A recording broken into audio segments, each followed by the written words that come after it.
বসে আছি ডালাসের এক কফি শপে, এক নিস্তরঙ্গ বিকেল। তো একা বসে থাকলেও বহু দূরের বাংলাদেশ কিংবা ভারতের রাজনীতি, যেটি নিয়ে খুবই চর্চা হচ্ছে, সেটা থেকে আমি দূরে থাকতে পারি না। আজকে নিউজ ফিডে টোকাই নাসিরুদ্দিন পাটোয়ারির একটা স্ট্যাটাস ভেসে এলো। কে জানি ফটোকাট করে বানিয়েছে যে পাশের দেশে গেরুয়া রং বেড়ে যাচ্ছে। সোজা কথা হচ্ছে যে বিজেপি ক্ষমতাতে এসেছে, বাংলাদেশে এটার প্রভাব পড়বে, এই ধরনের একটা সতর্কবাণী টাইপ কথাবার্তা।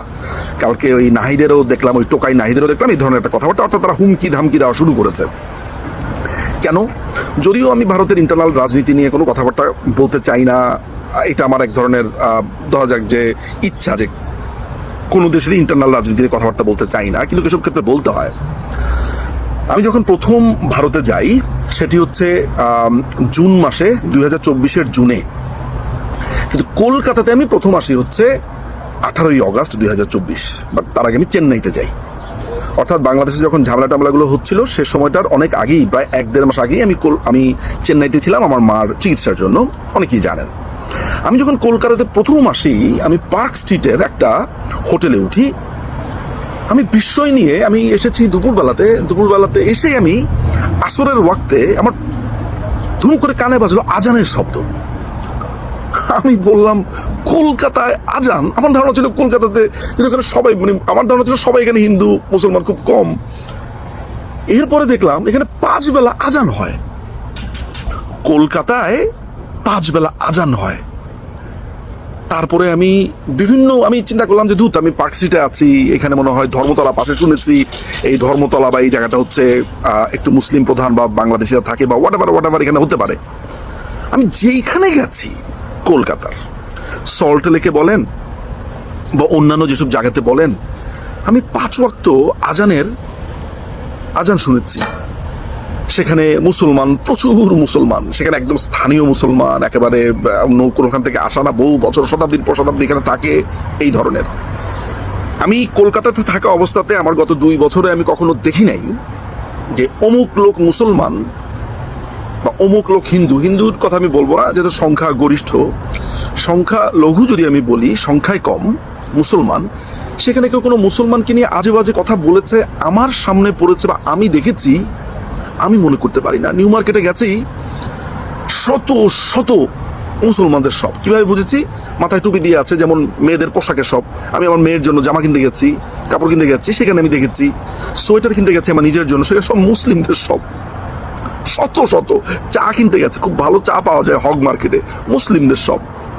আমি যেটা বলতে চাইছি, সেখানে এই ধরনের কোনো প্রবলেম নাই। বিচ্ছিন্ন কিছু প্রবলেম পুরো ভারতে হয়নি তা বলা যায় না, খুব সম্ভবত হয়েছে, অনেকের কানে হয়তো বা সেটা এসেছে, বা সেটা আমি একদম বিচ্ছিন্ন ঘটনা বলি, কিন্তু ওভারঅল আমার কখনো এটা মনে হয়নি, দেখিনি। কিন্তু বিনিময়ে অন দ্য কন্ট্রারি আমরা বাংলাদেশে কি দেখি? সেনাবাহিনীর অবসরপ্রাপ্ত মেজর বলছে 4 দিনে কলকাতা দখল করে বসবে। দখলদার বাহিনীর কথিত উপদেষ্টা মাহফুজ বলছে ম্যাপ চেঞ্জ করে ফেলবে, বাংলাদেশের ম্যাপ ভারতের ওই অংশটা নিয়ে নিবে। এবং এই টোকাইরা তো ঘন ঘন বলছে যে তারা দখল করবে, এই করবে, সেই করবে। এমনকি এই যে আমাকে নিয়ে একটা কথা উঠেছে, আমি নাকি বলেছি যে ভারতের আর্মিকে বলছি বাংলাদেশটাকে দখল করার জন্য। এটা নিয়ে গুজবের কোনো শেষ নাই।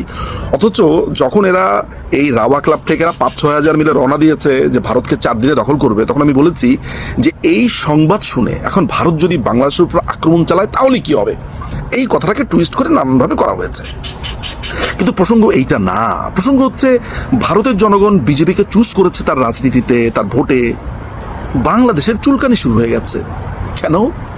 কারণ বিজেপির যিনি এখন প্রধান বা এখন যিনি পশ্চিমবঙ্গের মুখ্যমন্ত্রী হয়েছেন, শ্রী শুভেন্দু অধিকারী, তিনি বঙ্গবন্ধু কন্যা, জাতির জনক বঙ্গবন্ধু শেখ মুজিবুর রহমানের কন্যা, দেশরত্ন মাননীয় প্রধানমন্ত্রী, বাংলাদেশের মাননীয় প্রধানমন্ত্রী শেখ হাসিনার পক্ষে বলেছেন তিনি সসম্মানে শাহজালাল এয়ারপোর্টে যাবেন এবং প্রধানমন্ত্রী হিসেবেই যাবেন। একাধিকবার বলেছেন, একাধিকবার তিনি বাংলাদেশের এই পুরো জঙ্গি আক্রমণকে কন্ডেম করেছেন।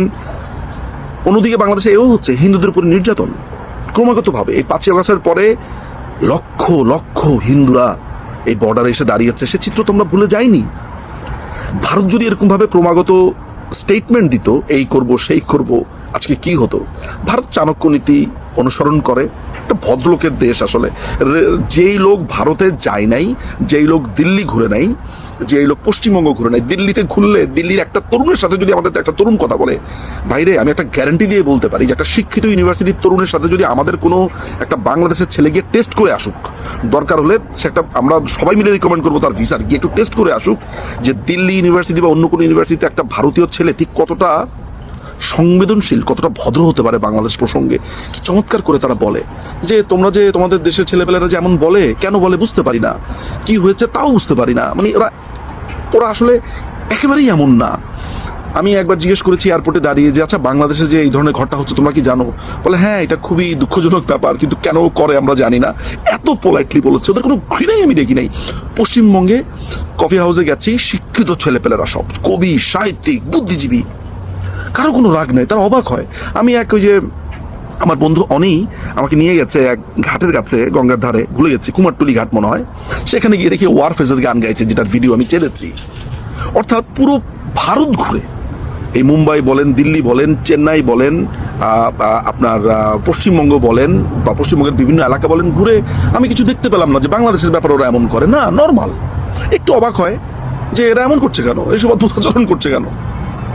তো ভারত যথেষ্ট একটা সহনশীল জাতি, এটা আমার অভিজ্ঞতা। অন্যদিকে বাংলাদেশ ধুয়ে ফেলবে, মেরে ফেলবে, কেটে ফেলবে। ভারত যদি এটা রিটালিয়েশন করতো তাহলে পরিস্থিতি অনেক খারাপ হয়ে যেত। ভারত করে না। আপনারা কথায় কথায় বলছেন তাদেরকে গরুর মাংস খাওয়াবেন, মানে একটা হিন্দুকে পেলে আপনার গরুর মাংস খাওয়াতে ইচ্ছা করে। সবাই না, একটা নোংরা একটা অংশ করে না, এরকম অনেকে বলে না, মালাউন বলে না হিন্দুদেরকে, বলে, আমাদের দেশেই বলে। অসংখ্যবার আমি এই নোংরা শব্দটা শুনেছি। হিন্দুদের উপরে খুবই আজে বাজে কথাবার্তা বলে না, হিন্দুদের সম্পর্কে নানান রকমের কথাবার্তা বলে। ভারত সম্পর্কে কি কথা বলে, তারা নাকি রাস্তায় হাগে, এই করে সেই করে। ইচ্ছা করলে ওরা পারে না যে বাংলাদেশের লোকেরা যে রাস্তাঘাটে বন বাজারে পায়খানা করে সেগুলোর ছবি এনে দেখাতে পারে না? পারে। একটা ক্রিকেট খেলা হলে কি আচরণ, উন্মুক্ত আচরণ করে, পারে না ইন্ডিয়ানরা একই জিনিস করতে? না, ওরা সবসময় আসলে ম্যাচিউর আচরণ করেছে, করে। এই যে 2 টাকার শুটকি মাছ, এই টোকাই ডারবি, ভারত যদি চায়, বিলিভ মি, ওকে এক রাতে 1 সেকেন্ডে ওকে হাফিস করে দিতে পারবে, একদম গিলে খেয়ে ফেলতে পারবে। ভারতের শক্তি সম্পর্কে আমার 2 বছরে যথেষ্ট ধারণা হয়েছে। সারা পৃথিবীব্যাপী ভারত কি করতে পারে, ভারতের গোয়েন্দা সংস্থা কি করতে পারে, এটা আমি নিঝুম মজুমদার জাস্ট বললাম যে আমি যতটুকু টের পেয়েছি, ওই অতটুকু টেরই আমার মাথায় এখনো ভব ভব করে ঘোরে। এই ডারবি নাসিরকে সেকেন্ড লাগবে না, সেকেন্ড জাস্ট পৃথিবী থেকে ব্যানিশ করে দিবে, এবং বাংলাদেশের একটা মানুষও কথা বলবে না, এই ব্যবস্থাও তারা করতে পারে। এই ক্ষমতা ভারতের আছে, কিন্তু করে না, কারণ ভারত ভদ্রলোক। আমি ভারতকে কেন ভালোবাসি জানেন? ভালোবাসি, মুক্তিযুদ্ধে এরা ঝাঁপিয়ে পড়েছিল আমাদের জন্য করেছিল, আজকে আমাদের বিপদের দিনে আমাদের জন্য করছে। কিন্তু একজন বাংলাদেশি হিসেবে যদি ভারতের সাথে ধরেন আমি কোনোদিন এরকম একটা পজিশনে গেলাম যে চুক্তি করবো ভারতের সাথে, আমার তো ভাই মাথার মধ্যেও নাই যে আমার দেশকে আমি বিক্রি করে দিব না, তখন আমি আমার পাওনাটাই আমি বুঝে নিব। ভারত কিন্তু এটাও বোঝে এবং এটাকেও তারা রেসপেক্ট করে। আজকে দেখেন কথায় বলেছিল ভারতের কাছে দেশ বিক্রি করে দিয়েছে, এই না সেই না, একটা চুক্তির একটা শব্দ, একটা লাইন দেখাতে পারেনি। বলেন, আপনি খালি বুকে হাত দিয়ে বলেন যে হ্যাঁ দেখাতে পেরেছে, তাহলে আমি আপনার কথা বুঝতাম। অন্যদিকে আমেরিকার কাছে, এই আমেরিকাতে বসে আমি বলছি, ডালাসে বসে বলছি যে এই আমেরিকার কাছে বাংলাদেশকে জাস্ট বিক্রি করে দেওয়া হয়েছে, বিক্রি, কিন্তু কোনো চ্যাদভেদ নাই, এটা নিয়ে কোনো কথাবার্তা নাই। সো যারা এইসব কথাবার্তা বলছেন, এই যে ক্রমাগতভাবে ভারতের প্রতি নোংরামো, হুমকি ধামকি, আর ভারতের এই চুপ থাকা, ওই যে আছে না যে একটা কুকুর ঘেউ ঘেউ করছে, ওই কাচের ওই পারে বিরাট বড় একটা জলহস্তি আছে বা বিরাট বড় একটা প্রাণী আছে, তাকে ওই কাচের আড়ালে থেকেই তাকে ঘেউ করা যায়। ওই কাচের দরজাটা যখন খুলে দেওয়া হয় এবং কুকুরটা যখন বুঝতে পারে যে এখন তো তাকে খেয়ে ফেলবে, তখন কুকুরটা কুকড়ে যায়। ওই কাচের দরজা তো এখনো খোলা হয়নি, তাই এমন করছে। ওই কাচের দরজা খুললে বোঝা যাবে কে কতটুকু মায়ের দুধ খেয়েছে।